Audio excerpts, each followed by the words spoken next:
There was a TV show in Britain a few years ago where they got people to write in, people who considered themselves to be thrill seekers and adventurous minded. And what they did is, from all the people who applied, they selected so many, and they tested them for their strength, for their stamina. They sent them on assault courses. They tested their reasoning powers, their logic, their creativity, you name it. They tested them for it. And when they'd done this, from this bunch of people, they selected so many to go forward into the next part of the show. What they didn't tell them is the criteria that they'd been selected from. And the criteria that was used was not what they thought. It was one thing that they were looking for. One. Gullibility. That was what the whole thing was about. They wanted to choose the most gullible people of this bunch, and they needed the most gullible because the entire show was a hoax. What they told these people is that they were going to be the first tourists in space. And in order to train them up, what they were going to do is they were going to send them to this Russian airbase, which was bullshit. I mean, they did not send them to a Russian airbase. What they did is they flew them out at night in a great big circle and came back and landed back in England in some bloody place that had been mocked up to look like a Russian airbase or some military facility of some description, where they would be taught space, all the important parts of space flight and whatever, and what they needed to learn. It was bullshit. I mean, a lot of the stuff they taught them was bullshit, but with real facts mixed in, obviously, to make it believable. Anyway, what they did is they drove them past this aeroplane hangar at night, which with the door open, and inside was the kind of a phony kind of plywood ship or something that, a spaceship that was going to be apparently the thing that they were going to go in. And just let lots of smoke billow and steam and people walking backwards and forwards to make it look really authentic, like they were doing some finishing checks, final checks on this thing. Obviously they couldn't let them see it in daylight because then they go, oh, it's bloody plywood, shit, isn't that going to get a bit singed on re-entry? Surely that's not safe. So they couldn't let that happen. And the other thing is they had to convince them, because obviously if you're in space, you're going to be zero G's. How do we make them believe that they're not going to feel zero G's? So what they did is they just said, look, you're not going to be quite as far away from the Earth as you think. No, too right. You're going to be this far, in fact. But you're going to be, it's not going to be outer space as such or anything like that, outer orbit. It's going to be a fairly near orbit. Therefore, you'll only lose a certain amount of gravity power, but that will be compensated for with these gravity generators that we've got inside the ships. And they really went to town on it. They'd even got a huge kind of monitor, huge screen like CGI thing, where they could project the rotating Earth on, so that they could look out of the shutters of the ship when they were up there to see this thing rotating. Whoa, shit, we're in space. Look, there's Earth.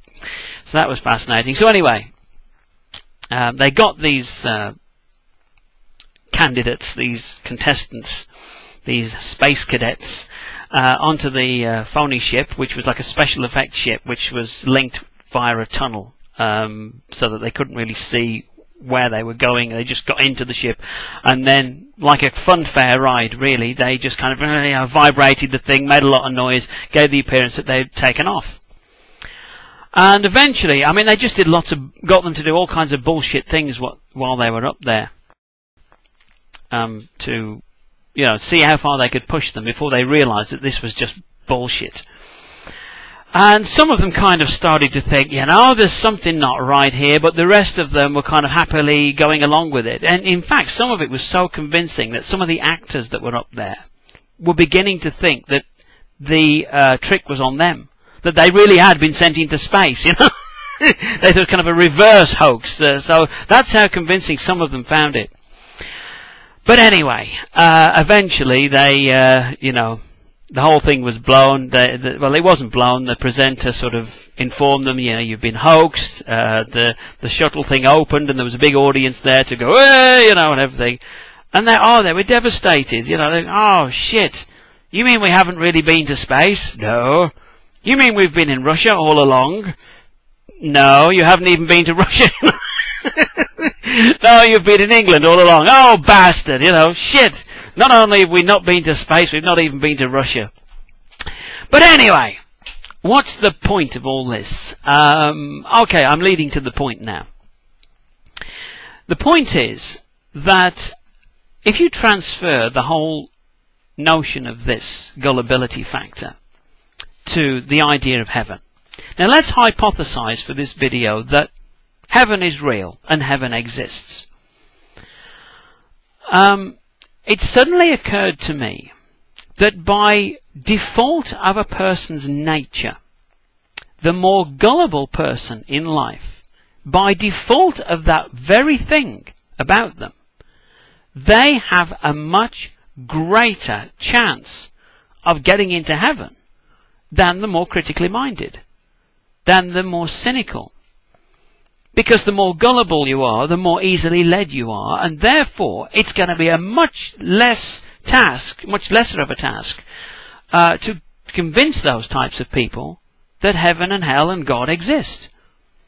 So just by the default factor of that they are more prone to believing stuff, means that they're going to get in. You see what I mean? The person who turns up at church on a Sunday afternoon and says, hey, I like all this, you know, this feels good. I like the message that's being told to me here. Tell me more, preacher. In fact, tell me what verses I should read when I get home, and I won't bother with the others because I trust you. I'll read what you tell me, you know, and I'll suck it all in like a big bloody sponge. That person, by the very fact that they're that type of person, has a vastly greater chance of getting into heaven than somebody who's more likely to go, hang on a minute, you know, I'm going to read this Bible for myself, you know, it doesn't quite add up, I don't get it, I don't know whether to believe, I don't know what. That person is likely going that way. You know, if they don't manage to convince themselves before they die, that's the way they're going. This leads me to a kind of a conclusion here. And this is an important conclusion.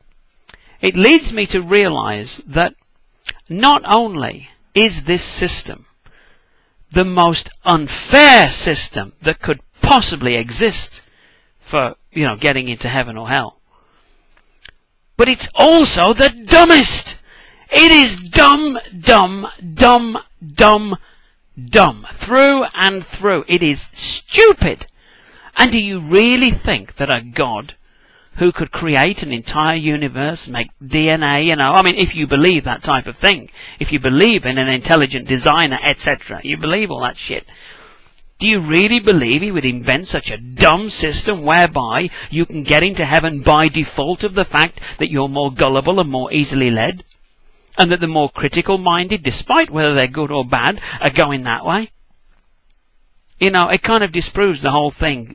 Just, you know, in the blink of an eye, you suddenly realize it is nuts. As a system, it couldn't possibly be true. You can still hypothesize a God if you wish. Maybe there is, maybe there isn't. I mean, my jury is still kind of out, you know. I'm technically agnostic, I suppose, but I don't completely discount the idea, but I just don't have any evidence to believe so at the moment. And if there is a kind of a judgment of where you go afterwards, as crazy and as cartoonish as it sounds, it ain't going to be judged on this kind of system I was talking about earlier. It's going to be based on who you've been as a person. Are you a good person? Are you a bad person, percentage-wise? Over the 50% mark, you're doing okay. You know, 90% good? Yeah, give him a nice soft cloud to sit on, you know. 60% good? Well, give him a mixed fabric cloud, you know. Mixed fabric cloud, but you know what I'm saying. 10% good, give him an orange box and daytime television to watch for the next 1,000 years. You know, something like this. It's a crazy system, I know, but you know what I'm saying. It wouldn't be based on default characteristics of a person. So yeah, not particularly funny this, but I hope the message gets across to those who it applies. And I'll see you again soon. Bye.